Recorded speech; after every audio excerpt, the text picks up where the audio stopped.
The engine sputtered and died, leaving only the eerie silence of the deep woods. Jacob, a newly minted learner, felt the adrenaline fade as he stepped out of the crumpled car. His heart raced. The forest loomed around him, tall trees casting dark shadows that danced with the fading light. "Just my luck," he muttered, running a hand through his messy hair. The crash hadn't hurt him or his friends, but it had left them stranded.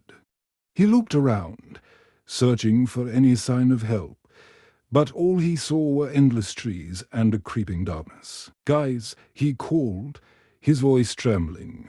"We should stick together." Megan and Tyler emerged from the back seat, both looking shaken.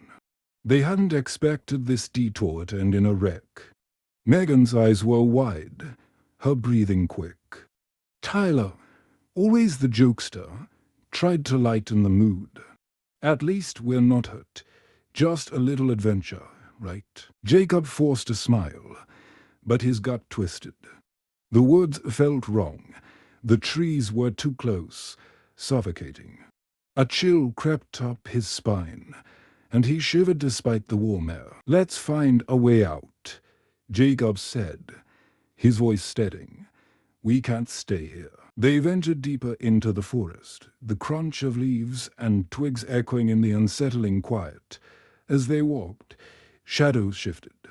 The feeling of being watched prickled at the back of Jacob's neck.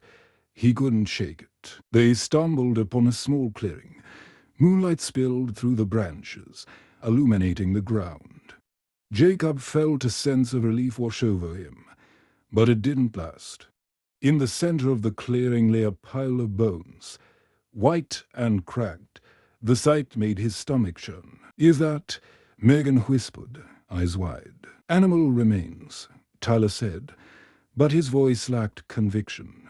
Jacob could see the fear creeping into his friend's expression. "Let's move," Jacob urged, scanning the perimeter of the clearing. They turned to leave when a rustling sound echoed from the trees. The trio froze, their hearts pounding.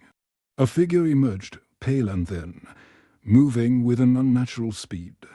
Its skin was stretched tight over protruding bones, and its eyes glinted with a chilling hunger. Dried blood stained its bony fingers. "What the hell is that?"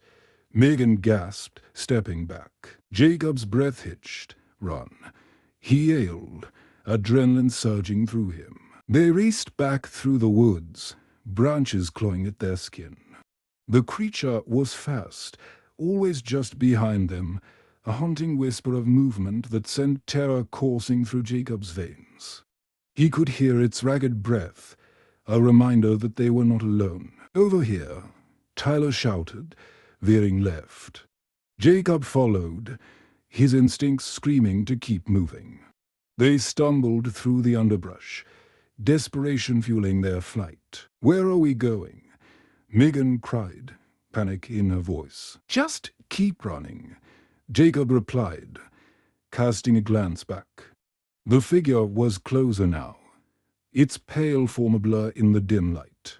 It grinned, revealing jagged teeth, a smile that promised nothing but horror. Suddenly, they broke through the trees and found themselves at the edge of a steep cliff.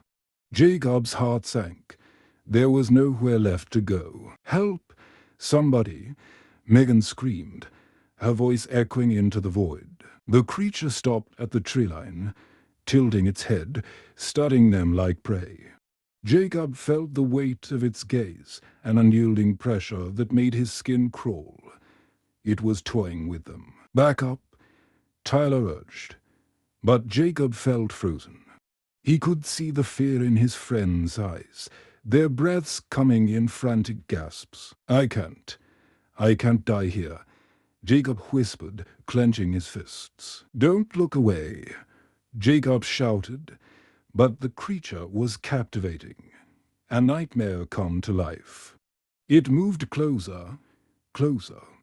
The smell of decay filled the air, mixing with the earthy scents of the forest. Then, a sound broke the tension, a howl, echoing through the trees. The creature paused, its expression shifting from hunger to something darker.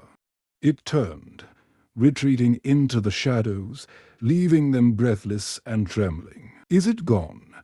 Tyler asked, eyes darting around. Jacob didn't answer. He felt the weight of the night pressing down on him. The forest was alive again, whispering secrets they couldn't understand. "Let's go back," Jacob finally said, his voice barely above a whisper. As they turned to leave, the howl echoed once more, closer this time, more insistent. Jacob's heart sank. Evil was still out there, and they had only escaped for now. The woods would never let them forget. The end, or is it?